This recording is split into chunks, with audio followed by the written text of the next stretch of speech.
U.S. Secretary of State John Kerry is currently trying to broker a ceasefire between Israel and Hamas. We can't say what will come out of these talks or what the future even holds for the region, but we can talk about the players involved.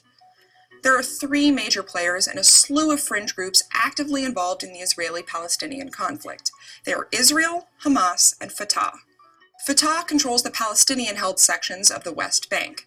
They also largely control the PLO, or Palestine Liberation Organization, and the Palestinian National Authority. It's the organization that represents Palestine in the UN and enjoys non-member observer status. They're the group that gained recognition for the State of Palestine from 138 UN member nations. They lean towards wanting a peaceful solution to the conflict, and they're willing to recognize the State of Israel. Hamas is the Palestinian organization that currently controls the Gaza Strip, which is in the east bordering Egypt. They're the Palestinian wing of the Muslim Brotherhood, and they were democratically elected by the Palestinian people. A lot of weapons and other resources are given to them by Iran. They do not recognize the State of Israel, and they're listed as a foreign terrorist organization by the US. At this point, we all know what Israel is, but we should talk a bit about their role in the current conflict to illustrate some points about Hamas and the support they have among Palestinians in Gaza. Prior to the Six-Day War in 1967, Gaza was part of Egypt.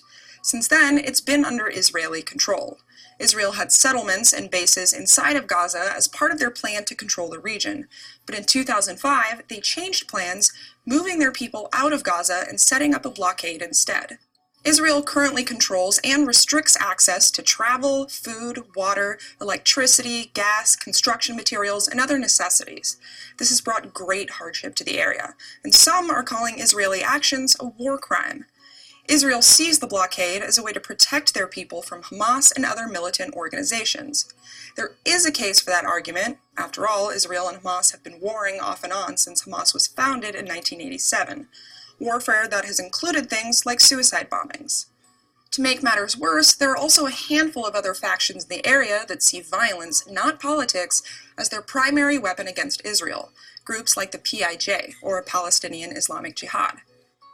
Even if Hamas and Israel reach a ceasefire agreement, these fringe groups may reignite the conflict. This is obviously a very